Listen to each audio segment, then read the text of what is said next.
Jack Miller's farm hasn't seen rain in months. The bank wants their money, and his crops are failing. But tonight, as he walks his fence line checking for broken posts, he spots a stranded car in the distance. Inside sits Sophia Winters, though he doesn't know that's her name yet. He doesn't know she runs a tech empire worth billions, or that she's running away from a life where everyone wants something from her. All he sees is someone who needs help. When he offers her his phone, their hands touch briefly.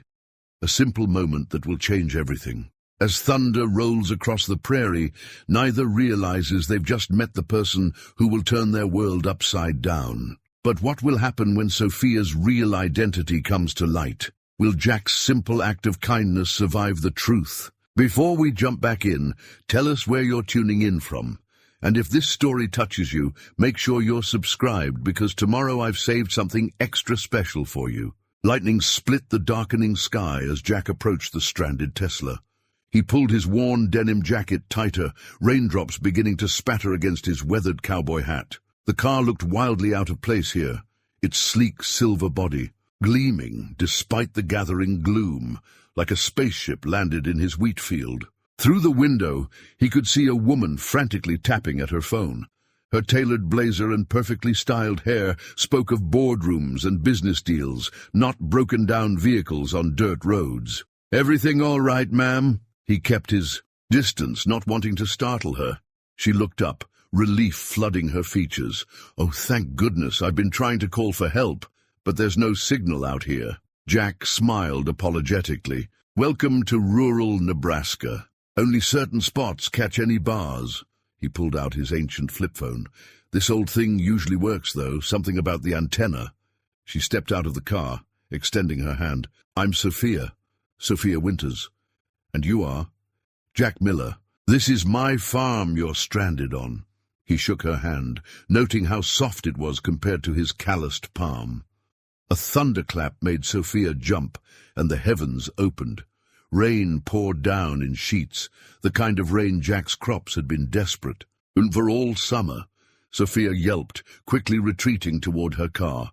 "My place is just over that rise," Jack called over the storm. "About half a mile. You're welcome to wait it out there. I can call Thompson's garage from the landline." Sophia hesitated, glancing between her car and the direction he pointed.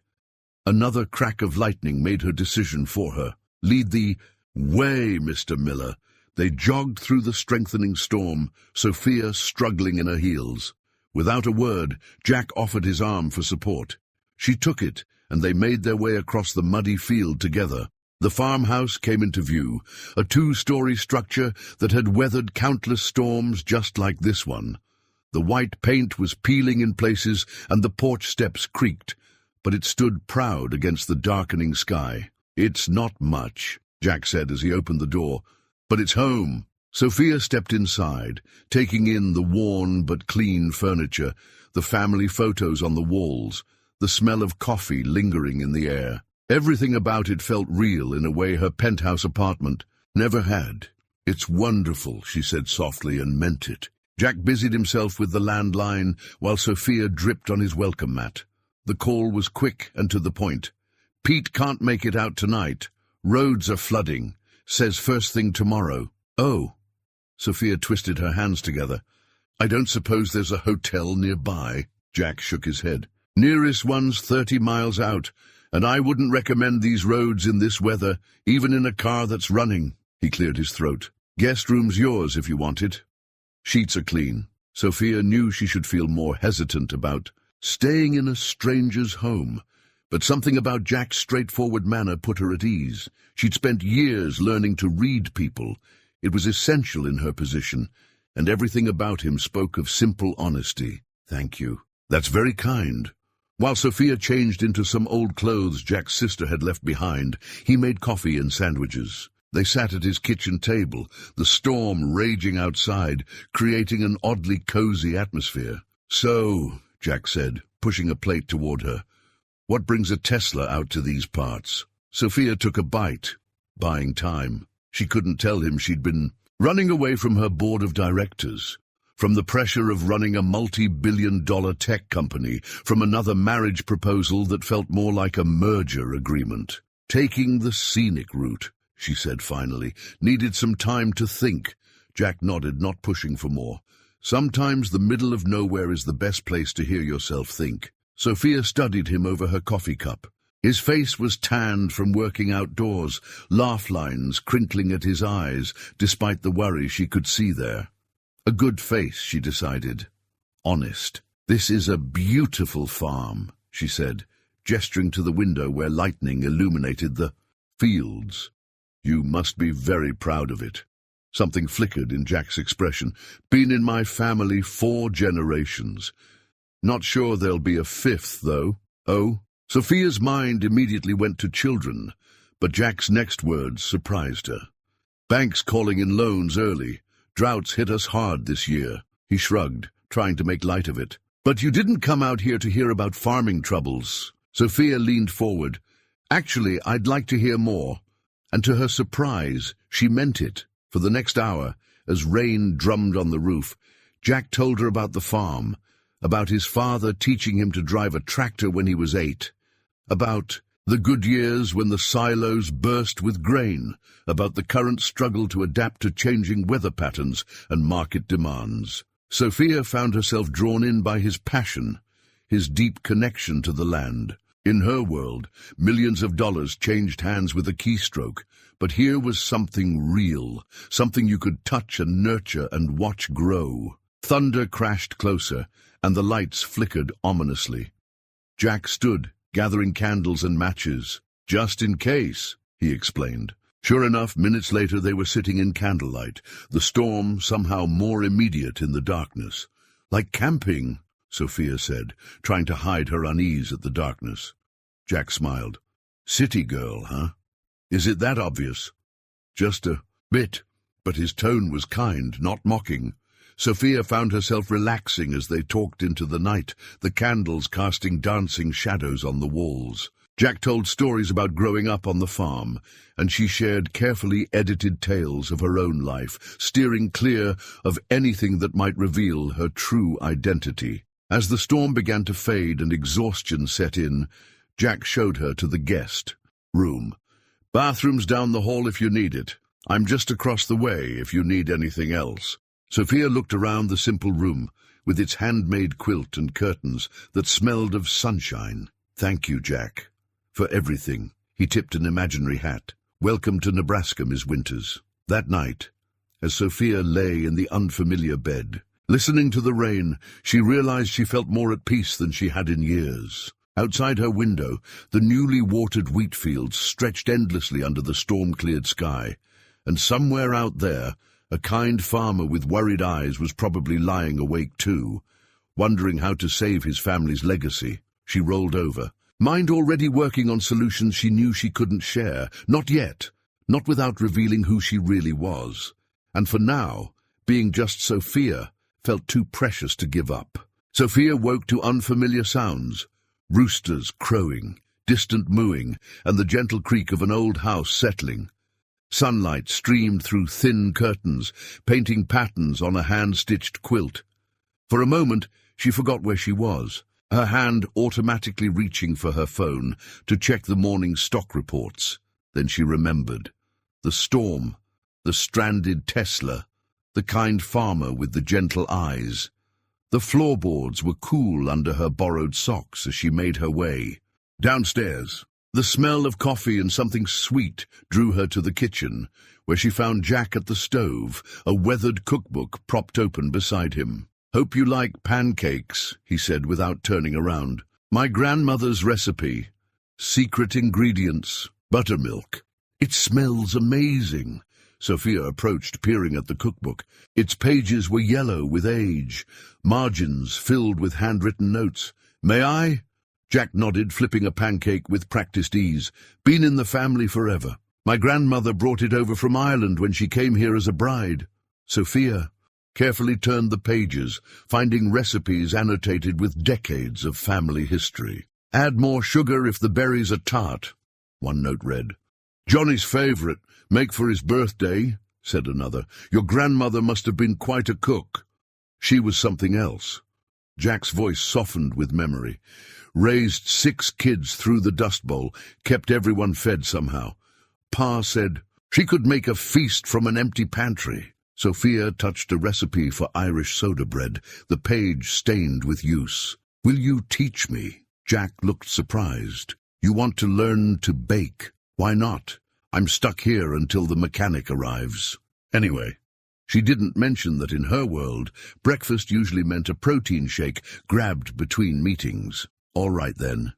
Jack pulled out flour, eggs, and buttermilk. First rule of farm cooking: we waste nothing. For the next hour, Sophia learned the difference between folding and stirring, how to tell when a griddle was the right temperature, and why you never ever overmix pancake batter. Her first attempts were less than perfect, misshapen, some burnt around the edges. But Jack praised her efforts anyway. Not bad for a city girl, he said, drowning her creation in maple syrup. They ate at the kitchen table, morning sun warming their shoulders. Sophia couldn't remember the last time she'd had a breakfast that hadn't involved a boardroom or a business. Deal. So, she ventured, what does a farmer do all day? Jack laughed. Want to find out? Which was how Sophia found herself, still in borrowed clothes, following Jack on his morning rounds. He showed her how to check the irrigation systems, explained the importance of crop rotation, and let her collect eggs from surprisingly intimidating chickens. They can smell fear, he teased as she nervously reached under a hen. I've faced down corporate raiders, she muttered, then quickly added, I've handled scarier situations. Jack raised an eyebrow but didn't comment on her slip. In the barn, Jack showed her the ancient tractor that had been giving him trouble. Parts are getting harder to find, he explained, wiping grease from his hands, and new ones cost more than I can afford right now. Sophia's fingers itched to grab her phone, to make calls that could solve his problems with a few keystrokes. Instead, she asked questions about farming equipment, absorbing information about fuel efficiency and maintenance costs. The mechanic should be here soon, Jack said, glancing at his watch. I should get back to work. Let me help, Sophia found herself saying. I'm stronger than I look. Jack studied her for a moment, then nodded. Fence needs mending down by the creek. Think, you can handle a hammer? Sophia squared her shoulders. Show me how. As they walked to the creek, tools in hand, Sophia noticed how Jack seemed to know every inch of his land. Where the ground dipped, which areas needed attention, the names of every tree and plant. They passed. That oak's been here longer than the house, he said, pointing to a massive tree. Lightning hit it 30 years ago, but it survived. Farmers are like that oak. We bend, but we don't break. Sophia heard the worry behind his words. How much bending could one farm take before something had to give? At the fence, Jack demonstrated how to test posts for rot, how to secure loose wire without catching your fingers.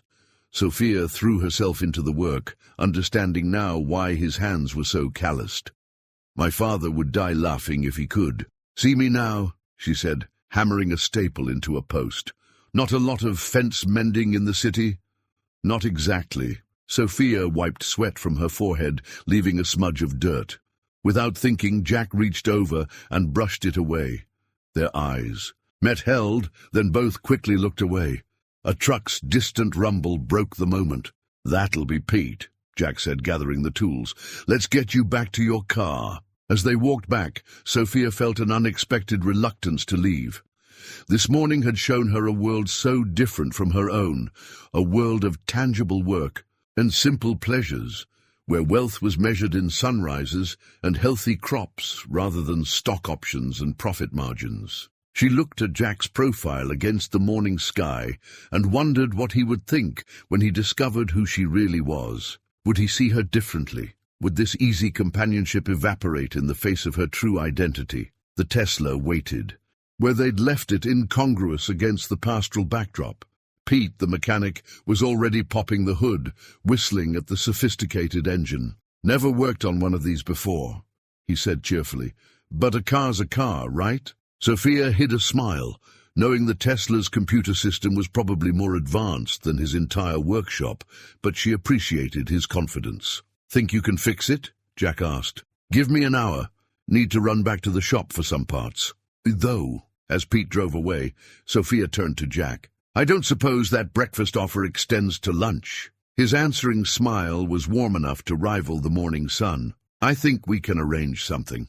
While Pete worked on the Tesla, Jack offered to show Sophia more of the farm. "Might as well see what real work looks like," he teased, though his eyes were kind. They walked through fields of wheat that stretched to the horizon, golden stalks, swaying in the breeze. Sophia had never seen anything like it, the vastness, the simple beauty of it all. In her world, everything was measured in quarters and fiscal years. Here, success was measured in inches of rain and bushels per acre. "This year's crop isn't what it should be," Jack explained, running his hands through the wheat. "Drought hit us hard. These stalks should be shoulder-high by now." Sophia noticed how his shoulders tensed when he talked about the drought. "How bad is it?" "Bad enough." He sighed, then forced a smile. "But that's farming. Always next season, right?" They approached a rusting tractor parked at the field's edge. Jack patted its worn metal flank like an old friend. "This old girl's been with us 30 years. Dad bought her used when I was just a kid. These days, she spends more time broken than running." Sophia circled the machine, her business mind automatically calculating costs and depreciation. "Have you looked into newer models?" "Sure, I've looked." Jack's laugh was hollow. "Also looked into winning the lottery, about equally likely right now." Before Sophia could respond, a grinding sound came from the tractor's engine. Jack winced.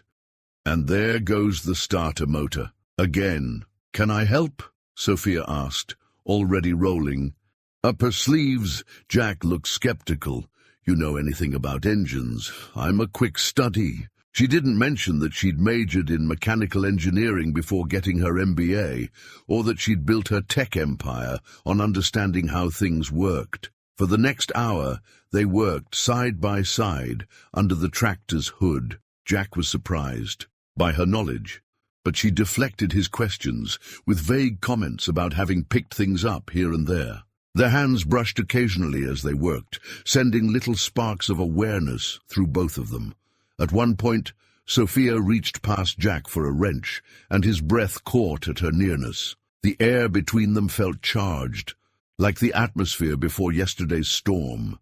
"Try it now," Sophia said, stepping back and wiping grease from her hands. Jack turned the key. The engine coughed, then roared to life. His face lit up with genuine joy, making him look younger. "Well, I'll be damned. Where'd you learn to do that?"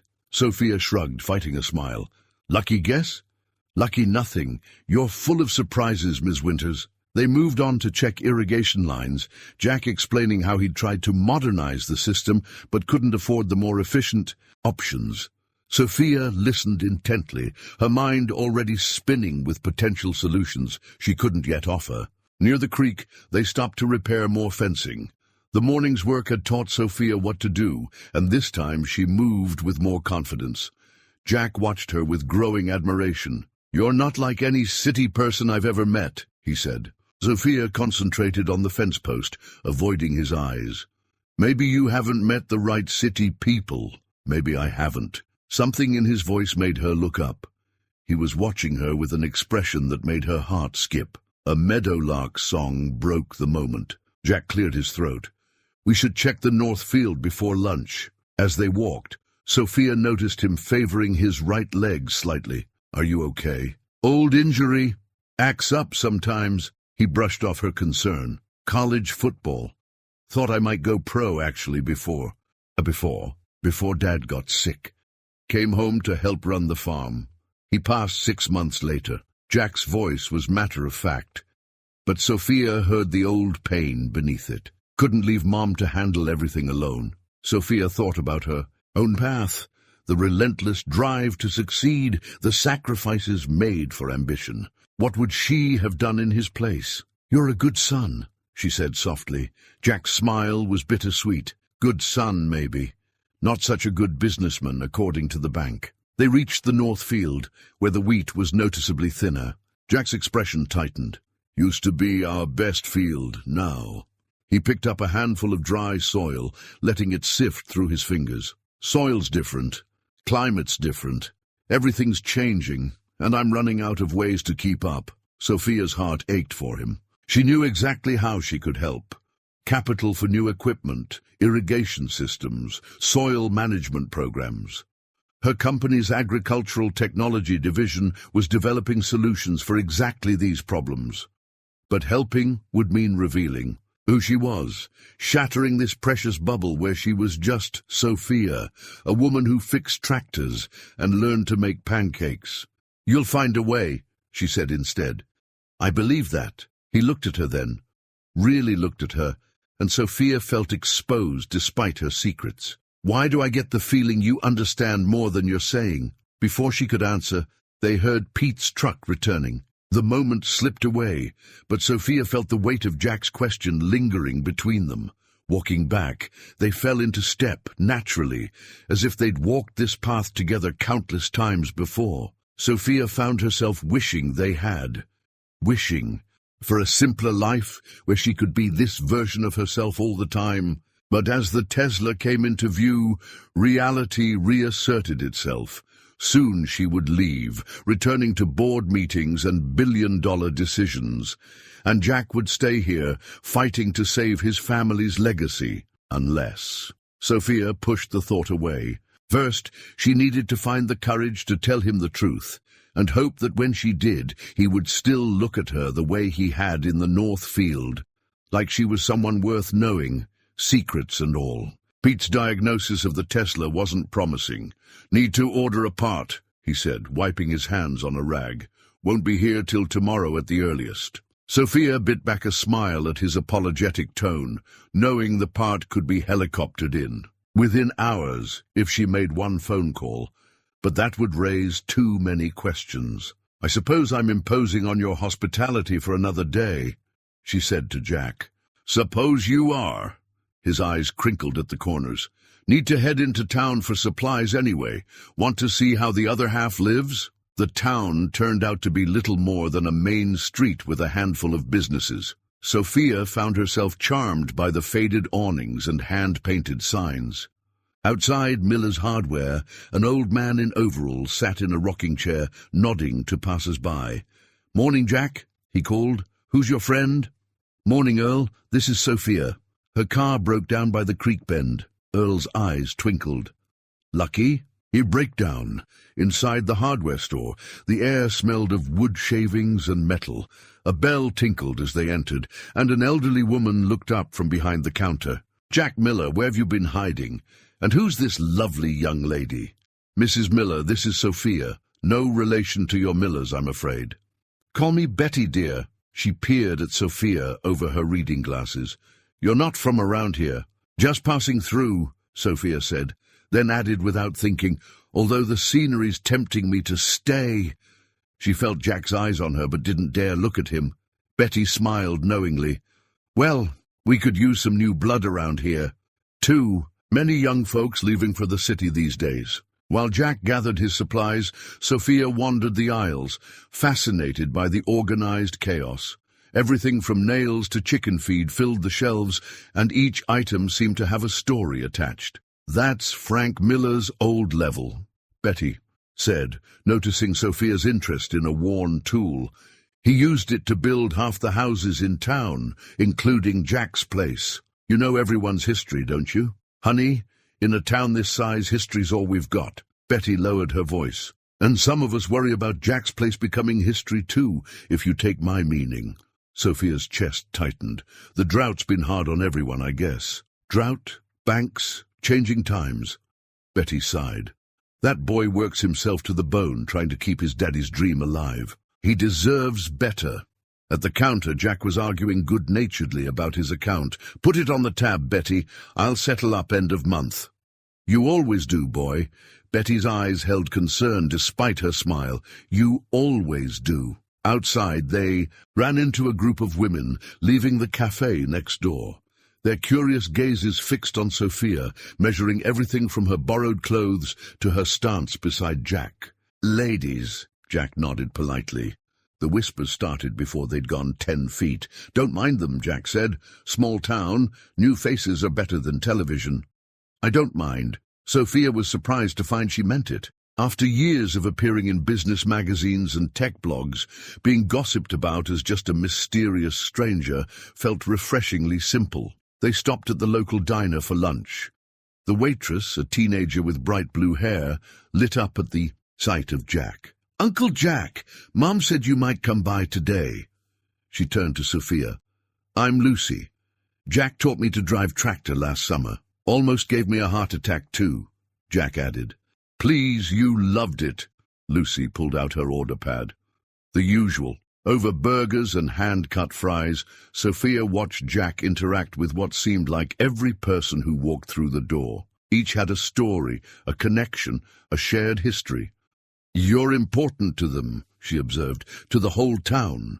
Jack shrugged. "We look out for each other here. When Dad died, this whole town helped with the harvest. When Betty's husband passed, everyone took turns stocking shelves until she could hire help."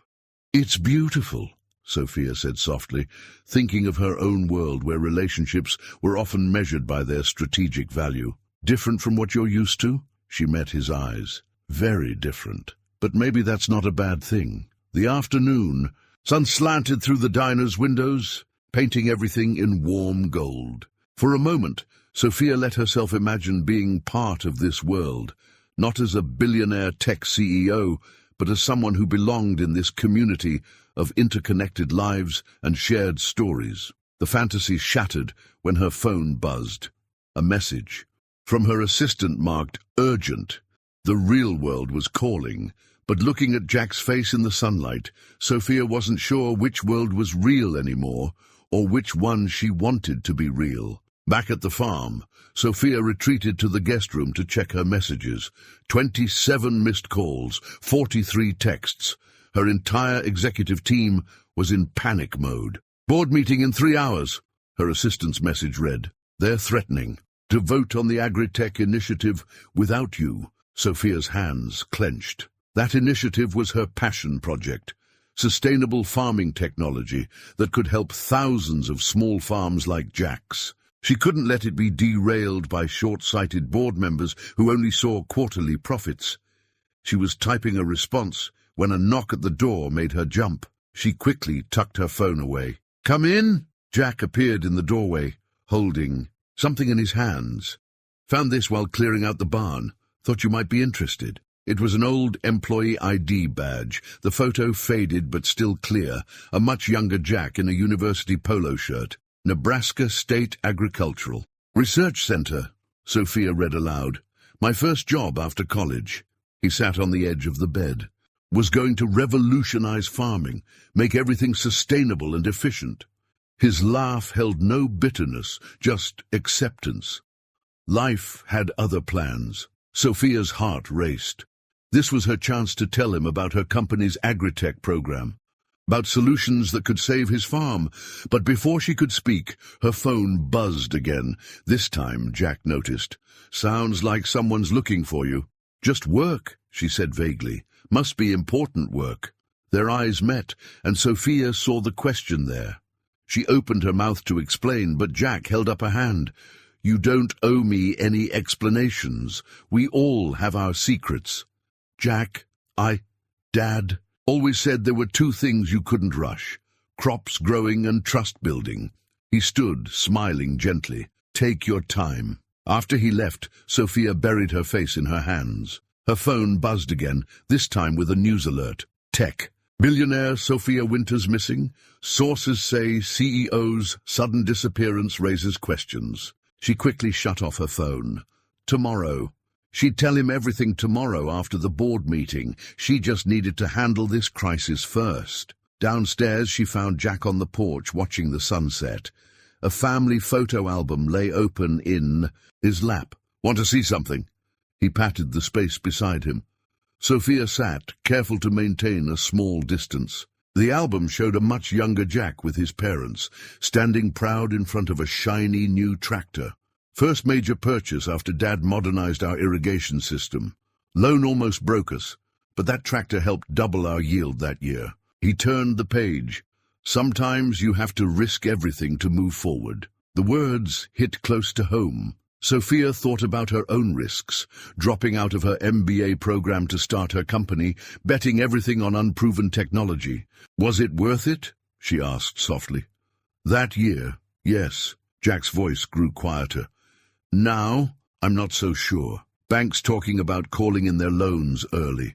Modern farming takes modern equipment, and I'm falling behind. Sophia's tablet felt heavy. In her bag, filled with presentations about exactly this problem.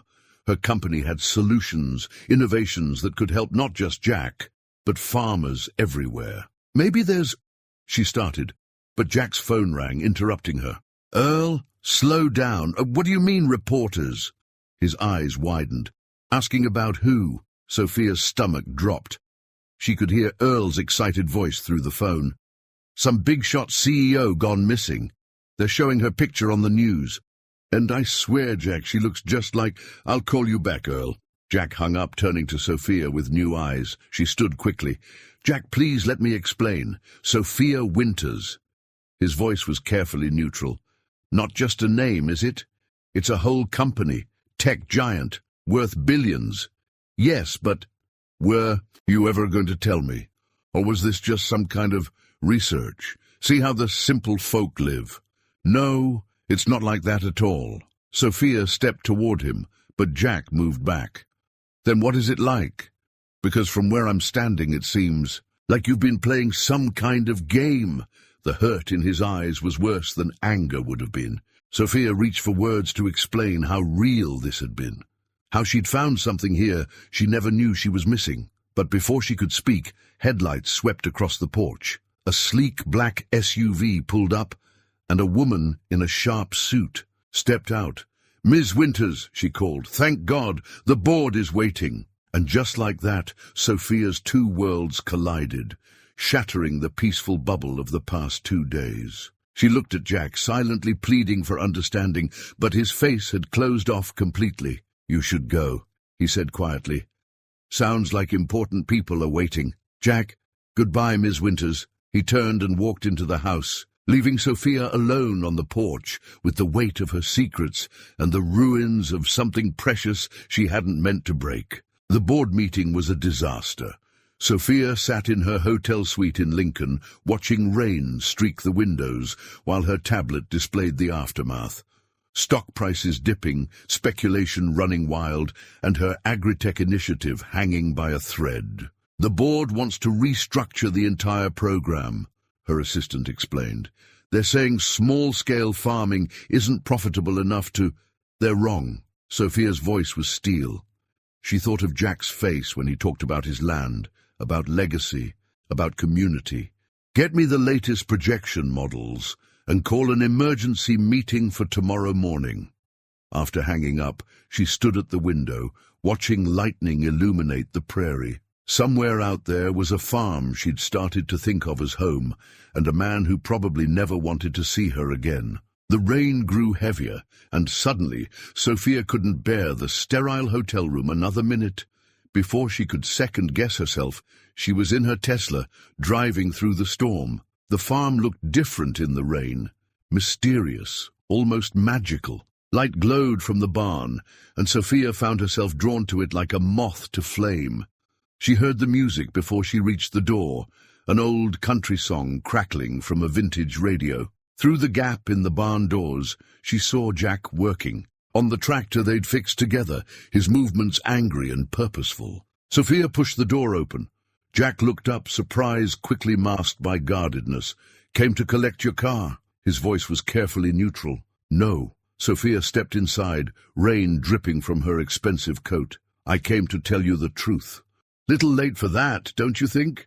Maybe, but I'm going to tell you anyway. She moved closer to the tractor. Yes, I'm Sophia Winters, CEO of Winters Tech. Yes, I ran away from a board meeting and ended up here. But everything else, everything that happened here, that was real. Jack set down his wrench. Real? You lied about who you were. I did. because for the first time in years, someone was seeing me. Not my net worth. She gestured at the barn around them. This place, this life you have, it reminded me why I started my company in the first place. And why's that? To help people like you. Our agri-tech division develops sustainable farming technology, irrigation systems, soil management programs, everything you talked about wanting but couldn't afford. She took a deep breath. The board wants to shut it down. They say small farms aren't worth the investment. Jack's expression shifted slightly. And what do you say? I say they're wrong. I say the future of farming isn't just about profit margins. It's about people like you, who understand the land, who feed communities, who keep traditions alive while adapting to change. The radio crackled, switching to a slower song, one about rain and second chances. Jack studied her face for a long moment. Why didn't you just tell me? Because I liked being just Sophia. I liked learning to make pancakes and fix fences and collect eggs. I liked. She hesitated. I liked the way you looked at me. Something softened in Jack's eyes. How do you think I looked at you? Like I was someone worth knowing. Not for my money or my company, but for me. Thunder crashed outside and the barn's lights flickered. The old radio hummed with static before settling on a clear, sweet melody. I still see you that way, Jack said quietly. That's what makes this so damn hard. Sophia took another step forward. Dance with me. What? Dance with me. Right here, in this barn, in the rain. No CEOs, no failing farms, no complications, just us. Sophia, please. She held out her hand. One dance, and then you can go back to being mad at me. Maybe it was the rain, or the music, or the way the barn felt like its own world separate from reality. But Jack took her hand. They swayed together as the storm raged outside, her head finding its way to his shoulder, his arms steady around her waist. For a few precious minutes, there were no secrets between them, no barriers, no fears about tomorrow. I don't want to be mad at you, Jack murmured into her hair. Then don't be. He pulled back enough to look at her face. It's not that simple. Why not? Because. His eyes traced her features like he was memorizing them. Because I'm starting to fall for you. The real you, whoever that is. The music swelled, and rain drummed on the roof, and Sophia felt her carefully constructed walls crumbling. The real me is both, she whispered. The CEO who wants to change the world, and the woman who learned to make pancakes in your kitchen. Can you accept that? Instead of answering, Jack pulled her closer, and they danced until the song ended, and the rain slowed, and the first hints of dawn began to paint the sky. Dawn found Sophia and Jack loading his old pickup truck with crates of vegetables, the few crops that had survived the drought. Market day was a tradition he couldn't skip, even with everything else happening. You don't have to come, he said, watching her climb into the passenger seat, still wearing yesterday's clothes. I want to, she smiled. Besides, someone needs to handle quality control on those tomatoes. The farmer's market filled the town square, stalls arranged in neat rows, under striped awnings. Local vendors called greetings as Jack parked, their curious gazes lingering on Sophia. Word travels fast in small towns, Jack warned. Let it. Sophia helped unload a crate. I'm done hiding. They set up Jack's stall together, arranging produce with care. Sophia noticed how he placed the best specimens at eye level, turning each tomato so its brightest side faced forward. Presentation matters, he explained, then grinned, though I guess you know that, being a CEO and all. Produce or PowerPoint, it's all about the pitch. She straightened a row of peppers. Speaking of which, mind if I handle some sales today? Jack raised an eyebrow. Think you can hack it? Watch and learn, farmer. To Jack's amazement, Sophia proved to be a natural. She charmed customers with genuine interest in their lives, remembered names and preferences, and sold vegetables like they were precious commodities. These tomatoes, she told Mrs. Henderson, grown in soil that's been cultivated by the Miller family for 4 generations. You can taste the heritage. Mrs. Henderson bought twice her usual amount. Between customers, an elderly woman from the next stall brought them coffee in chipped mugs. "I'm Martha," she said, studying Sophia. "You're the one everyone's talking about." "Guilty as charged." Sophia accepted the coffee with a smile. Martha pulled a ball of yarn from her pocket and began knitting. "You know, I met my Harold at this market. He was selling peaches, I was selling scarves. Everyone said we were too different to make it work." "And did you?" Sophia asked softly. 43 years until he passed. Martha's needles clicked, steadily. "Sometimes different is exactly what you need." She handed Sophia a finished scarf, soft grey wool with subtle patterns. "Getting cold these mornings." "Oh, I couldn't." "Take it, dear. Consider it a welcome gift." As Martha walked away, Jack touched the scarf gently. "She hasn't given anyone one of these since Harold died." Sophia wrapped the scarf around her neck, suddenly understanding its significance.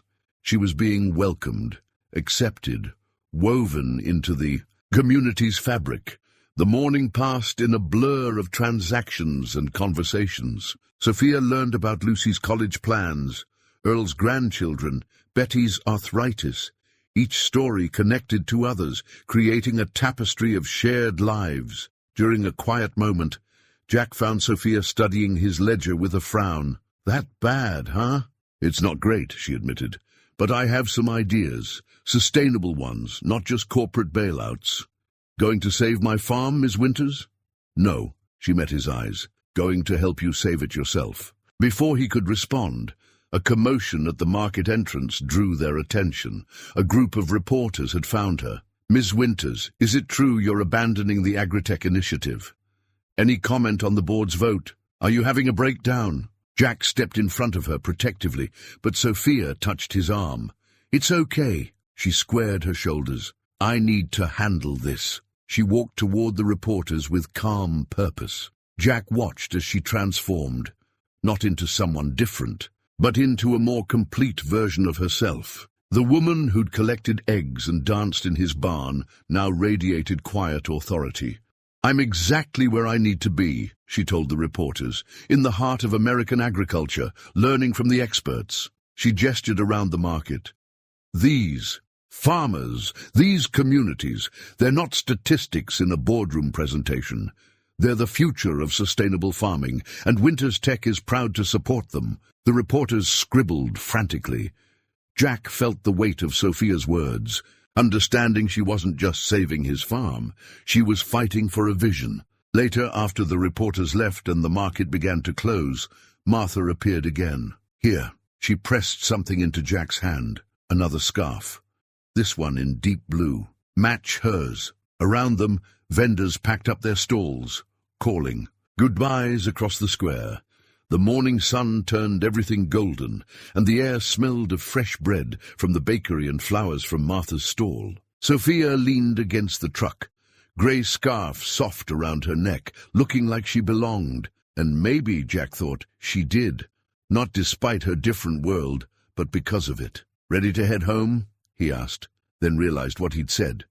Sophia's smile was like sunrise. Home sounds perfect. Monday morning arrived with the rumble of an approaching truck. Jack and Sophia were having coffee on the porch when they saw the bank's logo on the vehicle's side. "They're early," Jack muttered, setting down his mug. "Meeting's not supposed to be until Wednesday." The bank representative, Mr. Davidson, stepped out carrying a thick folder.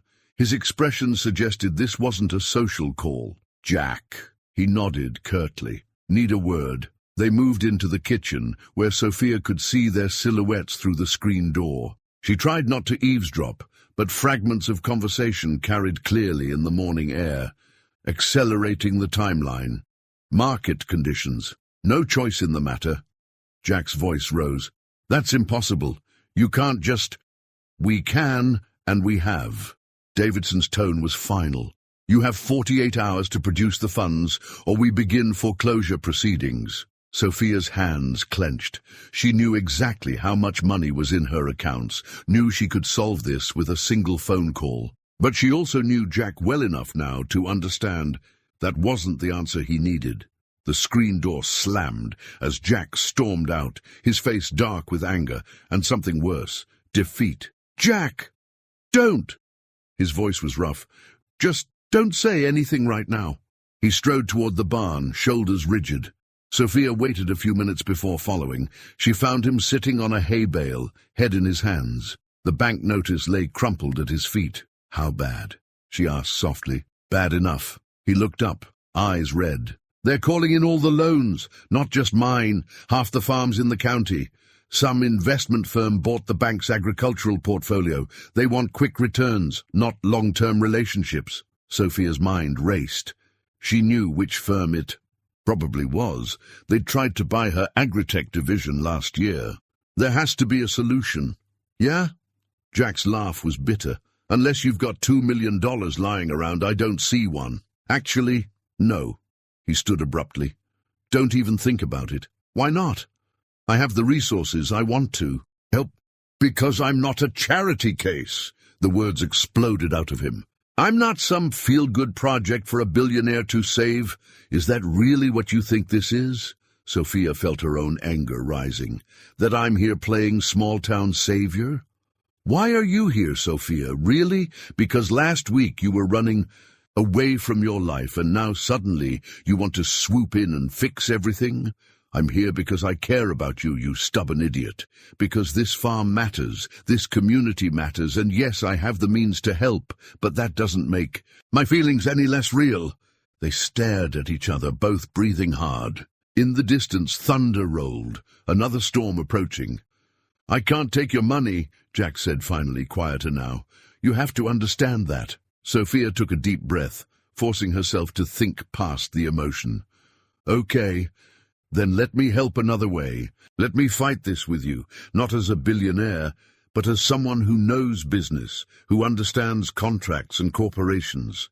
And what happens when you have to go back to your real life? This is my real life, all of it. The company, the farm, you. She stepped closer. I'm not running anymore, Jack. I'm exactly where I want to be. Before he could respond, they heard cars pulling up to the house. Looking out the barn door, they saw several trucks parking. Earl's hardware store pickup, Betty's station wagon, tractors and farm vehicles of all descriptions. The entire town seemed to be arriving, carrying casseroles and determination in equal measure. Word got out about the bank, Betty explained, marching up to them. Emergency town meeting, right here, right now. The barn filled with people. Farmers, shop owners, teachers, mechanics, all bringing food, ideas and support. We're not letting them take any of our farms, Earl declared. Miller Land's been Miller Land for 4 generations, and by God, it's staying that way. Lucy's mother, who worked at the county records office, brought old property maps. Betty had bank statements going back decades. Someone set up a whiteboard, and soon it was covered with numbers, ideas and possible solutions. Sophia watched Jack's face as his community rallied around him. She saw the moment despair gave way to something like hope. See, she whispered, taking his hand. You're not in this alone. He squeezed her fingers, and she felt the tremor in his grip. Thank you, he murmured, for staying, for understanding why I can't. I know. She leaned against his shoulder. We'll find another way. Together. The storm broke outside, rain drumming on the barn roof. But inside, surrounded by neighbors, who'd become family, plans were taking shape. Not a billionaire's bailout, but a community's stand against corporate greed. Sophia looked around the barn, at Martha knitting in the corner while offering legal advice from her days as a judge, at Pete the mechanic explaining how they could share equipment to cut costs, at Lucy setting up a social media campaign to raise awareness. This, she realized, was what she'd been trying to protect with her agritech initiative. Not just farms, but communities, not just agriculture, but a way of life. And watching Jack move among his neighbors, strength returning to his shoulders, she knew she'd do whatever it took to save it all. Not with money, but with something far more powerful. Hope, determination, and the combined will of people who refused to let their community die. The business magazine had hit local stands by morning. Sophia saw it first, her own face staring back from the cover alongside the headline, Tech Titans Rural Romance, the real story behind Sophia Winter's disappearance. She bought every copy in the general store, but it was too late. The article had already gone viral, with photos of her and Jack at the farmer's market spreading across social media. "Winters tech CEO found in Nebraska farm town," screamed one headline. "Billionaire's secret love affair with local farmer," declared another. By the time Sophia reached the farm, reporters had already gathered at the gate. Jack stood on the porch, looking shell-shocked as cameras flashed. "Jack!" She pushed through the media crowd. "I'm so sorry. I never meant—" "Ms. Winters," a reporter shoved a microphone between them. "Is this a publicity stunt for your struggling agri-tech division? Is it true you're buying up local farmland? Mr. Miller, how long have you and Ms. Winters been involved?" Jack's face hardened. Without a word, he turned and walked into the house, leaving Sophia to face the media storm alone. Inside, she found him in the kitchen, staring at the magazine. The article painted their relationship as a calculated move. Sophia Winters, testing her agricultural technology on an unsuspecting rural community, using a romantic connection to gain insider access. "They've got it all wrong," Sophia said quietly. "Do they?" Jack's voice was distant. "Because from where I'm standing, the timing looks pretty convenient. Your agri-tech division's in trouble, and suddenly you show up here, getting cozy with the locals, learning about our problems firsthand. That's not what happened, and you know it, do I?" He finally looked at her. "Because right now, I'm wondering if any of this was real. If I was just another project for you to analyze." "How can you say that?" Sophia's voice cracked. "After everything we've shared." "Have we shared it, though? Really?" He tossed the magazine onto the table. "Because while you were getting to know all about my life, my struggles, my community, what did I actually know about you? What parts were real and what parts were CEO Sophia Winters playing farmer?" Outside, cameras clicked and reporters called. Their private world had been shattered, exposed to the harsh light of public scrutiny. "You want to know what was real?" Sophia stepped closer. "The way my hands shook when you taught me to collect eggs. How my heart raced every time you smiled. At me. The peace I felt sitting on that porch, drinking coffee and watching the sunrise. Those moments were more real than any board meeting I've ever sat through." Jack's expression softened slightly, but before he could respond, his phone rang. It was Earl. "Jack, you better turn on the news. That investment firm that bought the bank loans. They're owned by Winters Tech's biggest competitor." Sophia felt the blood drain from her face. She knew exactly who Earl meant. Marcus Reynolds, her chief rival in the tech world. The same man who'd tried to buy her agri-tech division. "It's not what you think," she started. "Then what is it?" Jack's voice was tight. "Because it looks like I'm caught in the middle of some corporate war, and my farm's just collateral damage. I would never—" "But you did." He ran a hand through his hair. "Maybe not intentionally, but the moment you came into my life, without being honest about who you were, you made me part of this game. And now my whole community's paying the price." Sophia's mind raced. She could see the whole picture now. Reynolds using the bank loans as leverage, trying to force her to sell the agri-tech division by threatening the very farmers it was designed to help.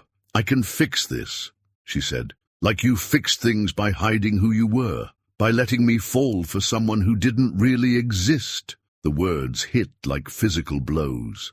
"I'm still me, Jack. Everything I feel for you, everything we've shared, that's the real Sophia." "Maybe." He looked tired suddenly, defeated in a way the bank notice hadn't managed. "But right now, I can't tell where Sophia ends and CEO Winters begins. And I've got a community counting on me to help save their farms. I can't afford to figure it out." He walked to the door, then paused. "I think you should go. Handle your corporate war. Save your company. Do whatever you need to do. But do it somewhere else." "Jack, please. Goodbye, Sophia." He walked out, leaving her alone in the kitchen, where she'd learned to make his grandmother's pancakes, where she'd first felt like she belonged. Through the window she could see reporters swarming him as he headed to his truck. Sophia sank into a kitchen chair, the magazine mocking her from the table. She'd tried to keep her two worlds separate, and instead they'd collided in the worst possible way. Now she had to find a way to save not just Jack's farm, but her company, her vision for sustainable farming, and most importantly, the heart she'd left here in this kitchen. Sophia's corner office felt like a prison. Floor-to-ceiling windows offered spectacular views of the city skyline, but all she could see was an endless wheat field stretching to the horizon. Her designer chair was impossibly uncomfortable compared to Jack's worn porch swing. "The board is waiting, Ms. Winters," her assistant reminded her gently. Sophia straightened her silk blouse and forced herself to focus. The Agritech division's fate hung in the balance, and with it, the futures of countless small farms like Jack's. In the boardroom, Marcus Reynolds sat smugly at the conference table, his hostile takeover bid laid out in pristine spreadsheets. "Face it, Sophia," he drawled. "Small farms are dying. Industrial agriculture is the future. Sell me the Agritech division, and I'll make sure your little farmer friends get fair market value for their land." Sophia thought of Martha's knowing smile, of Betty's concerned eyes, of Earl's determined face as he rallied the community. "Fair market value," she repeated softly, "as if you could put a price on 4 generations of Miller blood and sweat in that soil." Back at the farm, Jack stared at the wilting sunflowers Sophia had helped him plant. The morning's paper lay unopened. On the kitchen table, another article about the billionaire and the farmer scandal. He hadn't read it, didn't need to. The house felt emptier than it had in years. Even his mother noticed when she called. "You're not eating enough," she scolded. "I can hear it in your voice." "I'm fine, Ma." "You miss her." Jack watched a combine harvester crawl across his neighbor's field. "Doesn't matter. She's back where she belongs." "Is she?" The question haunted him as he worked, throwing himself into physical labor to escape his thoughts. But everything reminded him of Sophia. The tractor she'd helped fix, the fence they'd mended together, the barn where they'd danced. In her office, Sophia watched rainfall patterns on her tablet, overlaid with crop yield projections. Her team had developed an AI-driven irrigation system that could revolutionize water management for small farms. But Reynolds would bury the technology, using it only for industrial-scale operations. "The numbers don't lie," her CFO insisted. "Reynolds' offer is our best option." Sophia walked to the window. "You know what else doesn't lie? The look in a farmer's eyes when he talks about land his great-grandfather planted. The way a community comes together when one of their own is in trouble. Miss Winters, did you know Jack's grandfather survived the Dust Bowl by rotating crops when everyone else was planting fence to fence?" She turned to face her team. "That kind of generational knowledge, that connection to the land, it's worth more than any spreadsheet can show." Back in Nebraska, Jack found himself driving past Sophia's favorite coffee shop in town. Lucy was working the counter, and her face lit up when she saw him. "Uncle Jack, have you seen Sophia's speech?" "What speech?" Lucy pulled up a video on her phone. Sophia stood at a podium addressing a tech conference. "The future of agriculture isn't about replacing farmers with machines," she was saying.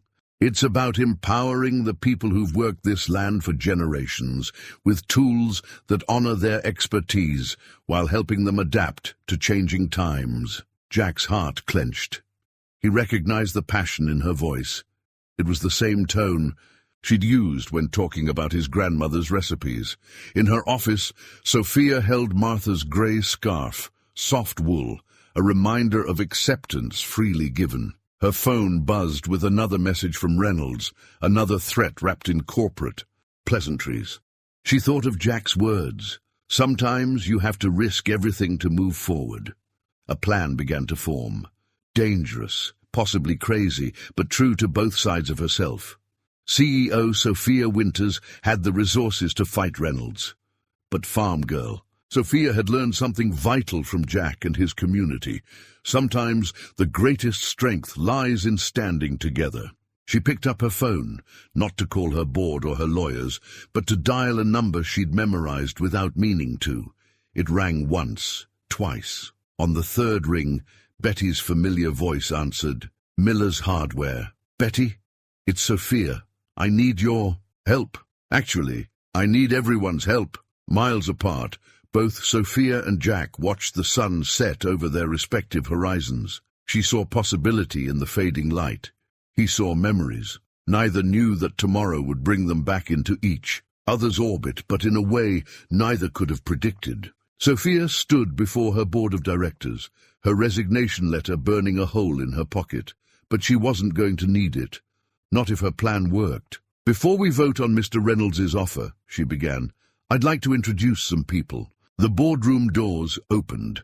Betty, Earl, Martha, and a dozen other farmers filed in, looking somewhat out of place in their work clothes amid the corporate sophistication. But they carried themselves with quiet dignity. These are the people you've been calling statistics, Sophia continued. The small farmers your reports say aren't worth saving. Reynolds shifted uncomfortably. Miss Winters, this is highly irregular. Betty Miller has run the hardware store for 40 years. She can tell you exactly how much every farmer in the county spends on equipment and why. Earl Thompson's family has worked their land since the Homestead Act. Martha Jenkins was a judge before she retired to raise sheep. They understand more about sustainable agriculture than all our MBAs combined. Betty stepped forward, spreading old ledgers across the polished conference table. We've brought proof of how small farms adapt and survive, how communities support each other through hard times. Earl added soil samples and crop yield data. We're not against progress. We just want a chance to be part of it. Martha's knitting needles clicked as she spoke. When you get old enough, you learn that some things can't be measured in quarterly profits. Sophia watched her board members' faces as the farmers spoke. She saw surprise, then interest, then something like understanding dawn in their eyes. Our agritech division isn't just about technology, Sophia pressed. It's about partnership. These farmers aren't our test subjects, they're our teachers. Reynolds stood abruptly. This is absurd. You're letting sentiment cloud your judgment. The numbers tell the story you want them to tell, Sophia interrupted. But there are other numbers.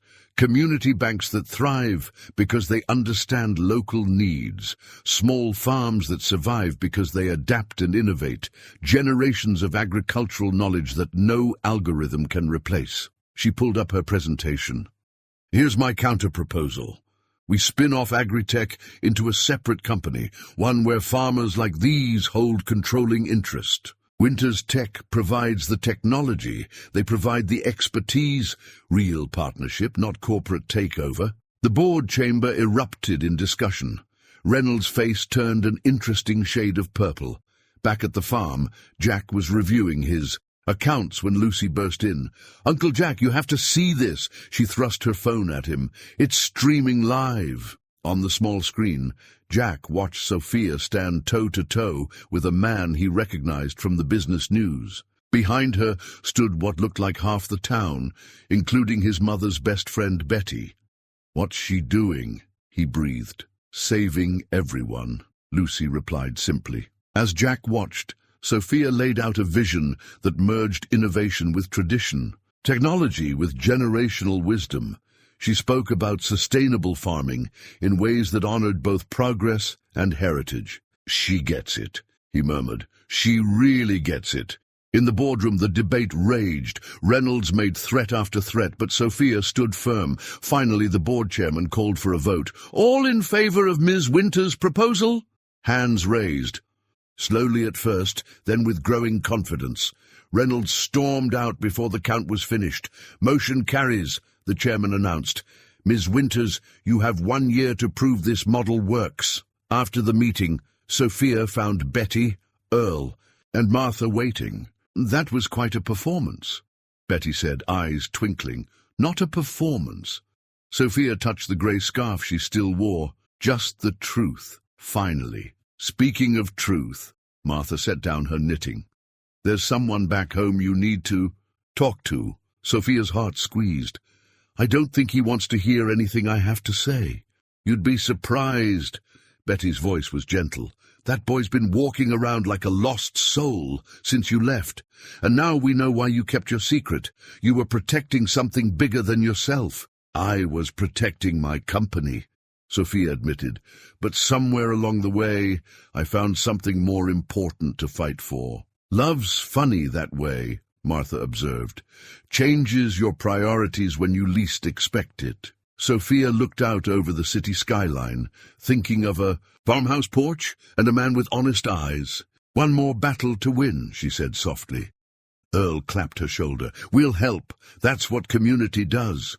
Sophia smiled, touching the pocket where her resignation letter still waited, a backup plan she now knew she wouldn't need. She had found a way to be both versions of herself, to honor both worlds. Now she just had to prove it to the one person whose opinion mattered most. The farm looked different in the crisp autumn air. Sophia stood at the end of the driveway, her designer boots traded for practical rain boots, watching golden leaves dance across the yard. The Tesla was gone, replaced by a modest hybrid, a compromise between her worlds. Around her, the community was gathering. Word had spread about her victory at Winter's Tech, and farmers had come from 3 counties to hear about the new partnership program. But Sophia's eyes searched for only one face. Jack stood on the porch, looking uncertain but steady. Their eyes met across the yard, and time seemed to pause. Betty broke the spell, bustling forward to hug Sophia. Welcome home, dear. Home. The word echoed in Sophia's chest as more townspeople approached. Earl, Pete, Lucy, Martha, all greeting her like a long-lost friend rather than a billionaire CEO. Nice boots, Jack said quietly when she finally reached the porch. Practical, she replied. I learned from a good teacher. The ghost of a smile touched his lips, among other things. Inside, the kitchen had been transformed into an impromptu meeting space. Farmers sat around the old table where Sophia had learned to make pancakes, their faces expectant. Tell us about this partnership, Earl prompted. Sophia took a deep breath, but before she could speak, Jack stepped forward. First, there's something you all should know. He met Sophia's eyes. I was wrong about her. We all were. If we thought she was just playing at being part of our community. Sophia's heart stuttered. Jack continued, when she left, I thought she was choosing her corporate world over us. But she was fighting for both. And she won. Because of what I learned here, Sophia said softly, from all of you. She turned to address the room, but her words were really for Jack. I came here running away from who I was. But this place, these people, you didn't just give me somewhere to hide. You showed me how to be whole. Opening her laptop, Sophia laid out the partnership program. Farmers would have controlling interest, with Winter's Tech providing technology and capital. Each farm could choose its level of participation, maintaining independence while gaining access to innovations they helped design. We're not looking to change your methods, she explained. We want to learn from them, enhance them, combine generational wisdom with new tools. And the bank loans? Someone asked. Already handled. The partnership's first act was buying back the debt. Each farm can refinance at fair rates, with flexible terms based on harvest cycles. The room buzzed with discussion. Sophia watched Jack as he studied the proposals, his farmer's pragmatism weighing each detail. It could work, he said finally, if we're truly partners, not just test subjects. That's why I need you, Sophia said, then blushed. All of you. We need farmers on our board, in our labs, guiding development. And who's going to run this partnership, Earl asked, though his knowing smile suggested he already had an idea. We are, Sophia answered. Together. I'll step down as CEO of Winter's Tech to run this full-time, if you'll have me. A hush fell. Over the kitchen, Jack's head snapped up. You're giving up your company? I'm choosing what matters most. She met his gaze steadily. Both parts of me, the CEO and the woman who fell in love with this farm, this community. And, she faltered, but Jack crossed the room in 3 strides and took her hand. And, he prompted softly. And you, she whispered, if I haven't ruined everything. The kitchen had grown very quiet. Martha's knitting needles stilled. Betty dabbed at her eyes with her apron. You know, Jack said, my grandmother had a saying about ruined things. Said sometimes they come back stronger where they were broken. Outside, A gentle rain began to fall, the kind that nourished rather than destroyed. Through the window, they could see the wheat fields drinking it in, promising next year's growth. Partners? Sophia asked, meaning far more than business. Jack's smile was like sunrise after storm. Partners. The kitchen erupted in cheers. Lucy hugged them both. Earl shook hands vigorously. Martha resumed knitting with suspicious brightness in her eyes. "Well," Betty declared, "this calls for a celebration. Sophia, honey, you remember where the pancake ingredients are?" Sophia laughed, joy bubbling up like a spring. "I think I can manage. With help." As they moved around the kitchen together, Jack's hand brushed hers, reaching for the flour. This time, neither pulled away. "You're really staying?" he asked quietly, while the others chatted. "Try to stop me." She nodded toward her rain boots by the door. "I'm already moving in, one practical shoe at a time." Jack's laugh was warm and real, healing the last cracks in her heart. Outside, the rain fell steady and sweet, blessing the land that had brought them together, the community that had helped them find their way back, and the future they would build, not separately, but hand in hand. Spring arrived with the hum of new tractors and the whir of smart irrigation systems. The Miller farm had become a testing ground for the partnership's innovations, blending traditional wisdom with modern technology. Jack stood in the field, tablet in hand, reviewing soil moisture data while Sophia adjusted sensors on the new equipment. They moved in easy synchronization now, months of working together, having smoothed their edges into perfect fit. "The AI predictions were right," Jack called out. "This section needed less water than we'd usually give it." Sophia smiled, remembering their first argument about the automated systems. Now Jack was teaching other farmers how to integrate them with traditional methods. "Your grandfather would be proud," she said, joining him. "You're not just preserving his legacy, you're building on it." Jack pulled her close, both of them dusty and sun-warmed. "He'd have liked you, probably would have argued with you about crop rotation for hours." "Like someone else I know?" She poked his ribs playfully. Their laughter carried across the fields, where the first green shoots of wheat were emerging. The farm had come alive in new ways. Solar panels powered efficient irrigation systems, while careful crop rotation kept the soil rich and healthy. Inside the barn, they'd set up a small office where farmers could learn about new technologies. Today, Earl was teaching a group about the weather prediction software, his practical experience making complex systems accessible. "See here?" He pointed to the screen. "When you combine the satellite data with what your own eyes and bones tell you about the weather, that's when you get real farming intelligence." Sophia paused in the doorway, watching. This was what she'd dreamed of, not replacing traditional knowledge, but enhancing it. The farmers added their own observations to the system, making it smarter, more attuned to local conditions. Later, as afternoon stretched toward evening, they sat on the porch swing, reviewing plans for the summer growing season. Sophia's corporate expertise merged seamlessly with Jack's farming knowledge now, creating strategies that honored both innovation and tradition. "The co-op idea is taking off," Sophia said, showing him the latest numbers. 10 more farms joined last week. "Because it works." Jack traced the growth charts. "We're not just surviving anymore, we're thriving." Inside, dinner was cooking. Sophia's now perfect pancakes for their breakfast for dinner tradition. The kitchen still held its warmth, its memories, but new ones layered over the old. The tablet showing crop data sat comfortably next to Jack's grandmother's cookbook. "Remember when you couldn't tell wheat from corn?" Jack teased. "Remember when you thought AI was science fiction?" she countered. Their playful banter was interrupted by Lucy bursting through the door, excitement radiating from her face. "The YouTube channel hit 1 million subscribers," she announced. Her series about modernizing family farms had become surprisingly popular.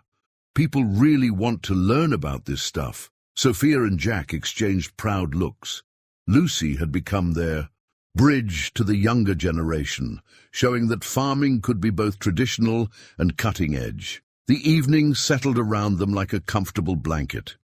Through the window, they could see Martha teaching a group of young farmers her traditional weather prediction methods, while Pete explained how these aligned with the new atmospheric sensors. "We did it," Sophia said softly. "We really did it." Jack took her hand, his calluses familiar against her skin that was no longer so soft. "No, you did it. You saw a way to save both worlds." "We did it together," she corrected. Like everything else, the new tractor gleamed in the setting sun, a symbol of their successful merger of old and new. But it was the little things that moved Sophia most, the way Jack now talked enthusiastically about soil composition algorithms, or how easily she could predict weather changes from the feel of the wind. They'd grown together, like the crops. They tended, each bringing their own strengths, their own wisdom, creating something stronger than either could have managed alone. As stars began to appear, they walked the fields together, checking the sensors, discussing tomorrow's work. Their path was worn smooth by countless similar walks, each day adding layers to their shared story. "Betty says we're her favorite success story," Sophia mentioned, "better than her famous matchmaking at the county fair." "Well," Sophia grinned, "she did say she knew from the moment she saw us arguing about tractor parts." Jack laughed, the sound rolling across the prospering fields.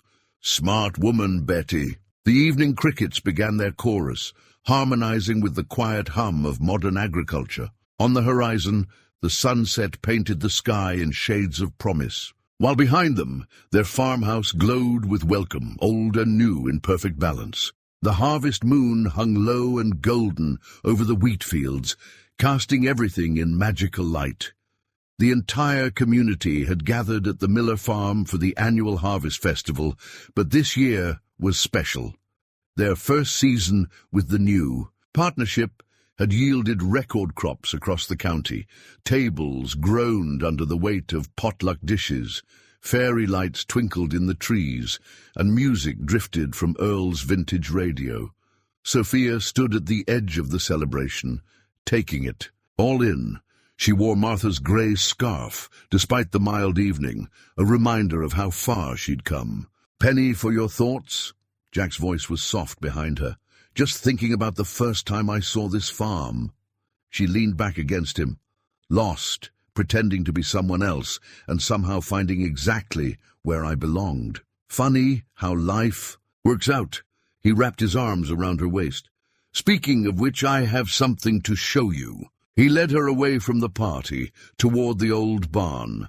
Inside, the space had been transformed. Fairy lights created a magical glow, and in the center sat their first meeting's catalyst, her broken-down Tesla. "You bought it back," she gasped.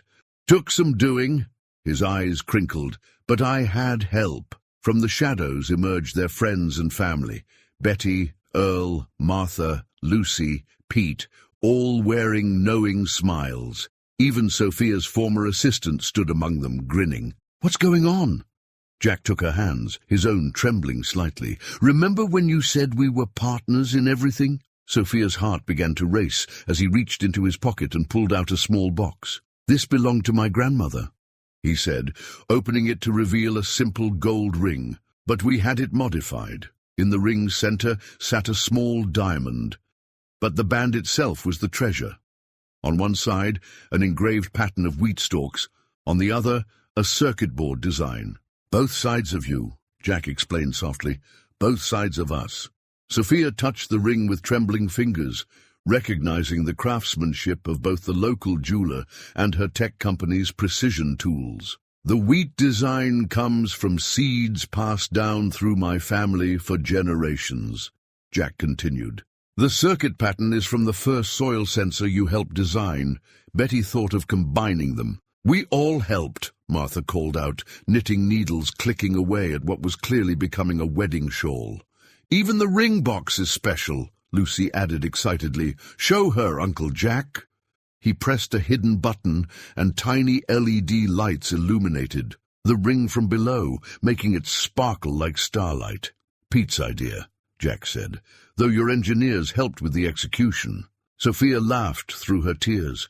"Our whole story in one ring." That's the idea. Jack took a deep breath. Sophia Winters, you walked into my life pretending to be someone else. But you ended up showing me who I could be, who we could be together.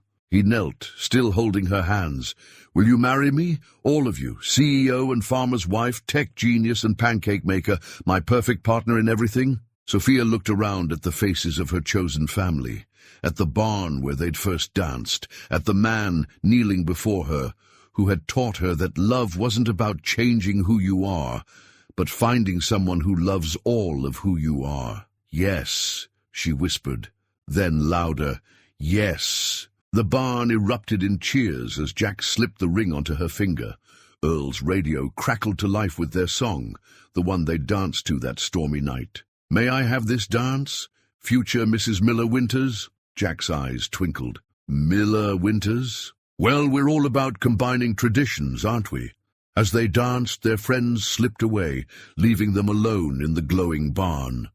Through the door, they could see the harvest moon blessing their fields, their future.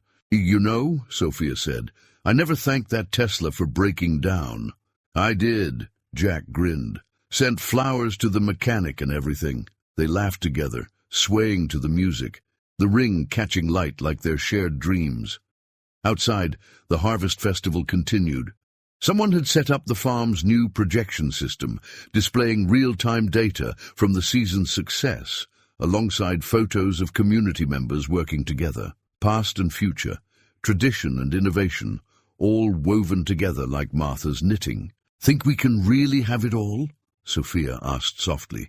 The farm, the company, this life we're building. Jack's answer was simple. We already do. As if in agreement, a shooting star streaked across the harvest moon, its path captured by both the ancient farmer's almanac and the farm's modern weather station. Sophia and Jack watched it together, their fingers intertwined, their hearts beating, in time to the rhythm of the land they both loved. In that moment, under the golden harvest moon, everything made perfect sense. Sometimes you had to get lost to find your way home. Sometimes the longest journey led right back to where you started, but with new eyes and an open heart. And sometimes love was about finding someone who helped you become more fully yourself. Winter descended on the farm with unexpected ferocity. Record-breaking cold threatened the winter wheat, and even the new technology struggled against nature's fury.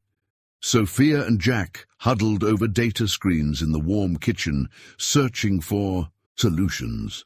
The sensors are showing soil temperatures dropping below critical levels, Sophia said, frowning at the readings. If this keeps up, we'll lose the crop. Jack's voice was tight, and not just ours, the whole county's at risk. Their engagement celebration had barely faded when the storm hit. Now, their first real test as a couple wasn't about their different backgrounds or lifestyles. It was about saving their community's livelihood. Sophia's fingers flew over her laptop keyboard. The heat sensors we installed could be repurposed. If we redirect power from the backup systems, we'd only have enough generators to cover maybe a quarter of the affected areas. Jack finished her thought. They'd grown used to this, completing each other's ideas, merging tech solutions with farming practicality. Betty's voice crackled over their emergency radio system. Miller Farm, you reading us? We've got families without power up here. Jack and Sophia shared a look. The generators they needed for the crops were also their community's backup power supply. What do we do? Sophia whispered. The crops or the families? Jack's answer came without hesitation. Families first. We'll figure something out for the wheat. Sophia was already grabbing her coat. I have an idea. Get everyone to the barn. And bring your grandmother's quilting frame. Hours later, the barn had transformed into an emergency command center. Families huddled under traditional quilts, while Sophia's team helped install makeshift heat shields crafted from emergency blankets. And smart fabric developed for spacecraft. Martha's knitting needles clicked steadily as she taught younger women to create dense wool covers for the sensitive equipment. Lucy coordinated with other tech-savvy teens to monitor temperature data across the county. It's like a modern quilting bee, Betty observed, watching traditional craftwork combine with cutting-edge technology. Your grandmother would have loved this, Jack. In the fields, they used Jack's knowledge of wind patterns and Sophia's understanding of thermodynamics to create protected zones. Old-fashioned hay bales worked alongside solar-powered heating elements. Farmers who once competed now shared resources and knowledge freely. The partnership's first real trial, Earl commented, helping string emergency power lines. Guess we'll see if this marriage of old and new really works. Sophia, overhearing him, smiled despite her exhaustion.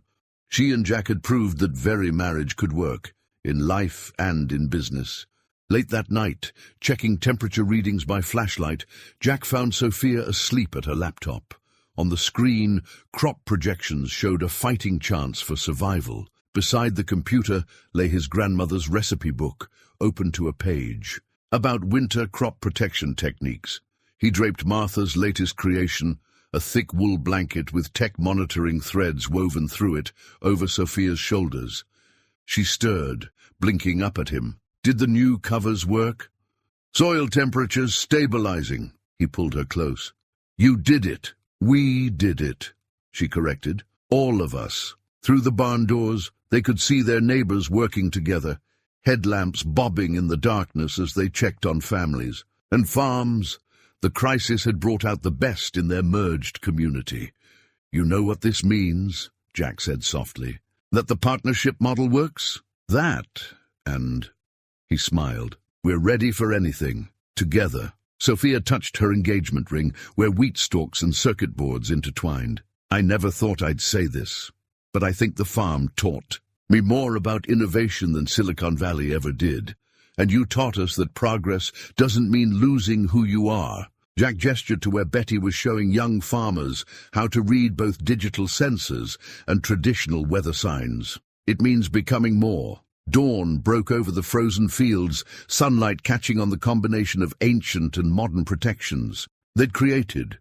The winter wheat lay dormant but alive beneath its hybrid shields, waiting for spring. In the farmhouse kitchen, now serving as a relief center, Sophia made pancakes while monitoring recovery data.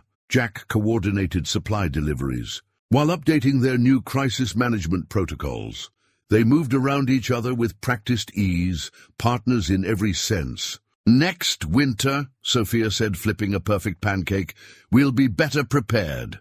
Next winter, Jack replied, we'll be married. Their eyes met. Shared joy warming the room more than any heater could. They had faced their first major crisis, not as CEO and farmer, but as true partners, proving that their love, like their community, was stronger for embracing both tradition and change. Spring painted the farm in fresh colors as wedding preparations bloomed alongside the recovering winter wheat. Sophia and Jack had chosen to hold the ceremony right there on the land that had brought them together, between the restored barn and the flourishing fields. Martha had outdone herself with the wedding shawl, weaving patterns that told their story, wheat stalks and circuit boards just like Sophia's ring. Betty coordinated the local vendors, turning down Sophia's offers of high-end caterers. Nobody but May's Diner is cooking for this wedding, she insisted, and my pies are non-negotiable. The guest list was an unlikely blend. Silicon Valley executives mingling with local farmers, tech innovators, and traditional craftspeople. Sophia's former board members had become regular visitors to the farm, learning to appreciate the wisdom in its rhythms. One morning, as Sophia adjusted the seating chart on her tablet, Jack found her in their office. The tech reporters want to cover the wedding, she sighed. They're calling it the merger of the century. Jack wrapped his arms around her from behind. What do you want? Just us, our families, our community. She leaned back against him. Both communities. Then that's what we'll have. They'd chosen Lucy as their social media coordinator, trusting her to share their story their way. Her latest video about the winter crisis and the community's response had gone viral, showcasing their successful blend of innovation and tradition. The barn's transformation amazed everyone. Solar-powered lights twined with wildflowers, and the old radio now played through a state-of-the-art sound system. Even the dance floor told their story. reclaimed wood inlaid with subtle fiber optic, lines that would light up for their first dance. Earl and Pete had conspired with Sophia's tech team to restore Jack's father's old tractor as a wedding gift. They'd kept the vintage exterior but upgraded the engine with hybrid technology. "Best of both worlds," Earl said proudly. "Just like you two." The morning of the wedding dawned clear and bright. Sophia stood in what had once been the guest room, now her room, their room, wearing her grandmother's pearls with a dress that managed to be both elegantly modern and timelessly classic. "Something borrowed," Martha said, adjusting the wedding shawl around Sophia's shoulders, "though I suspect you'll be keeping it." "Something blue," Betty added, tucking a forget-me-not from her garden into Sophia's hair. "Something old," Lucy chimed in, pointing to the pearls. "And something new," Sophia finished, touching her engagement ring where old and new intertwined. Outside, guests gathered in the spring sunshine. The winter wheat had not only survived but thrived, providing a gorgeous green backdrop. Farmers, who had once been skeptical of change, now chatted enthusiastically with tech developers about future innovations. Jack waited by the barn doors, wearing a suit that somehow looked right with his work boots. When Sophia appeared at the end of the aisle, a path lined with wheat and wildflowers, his face lit up just as it had when she'd first walked into his kitchen. Their vows reflected their journey. Jack promised to always save her a seat on the porch swing, to remember that progress didn't mean losing tradition, and to make pancakes with her every Sunday. Sophia vowed to keep his grandmother's recipes close to her heart, to value wisdom over data, and to always dance with him in the rain.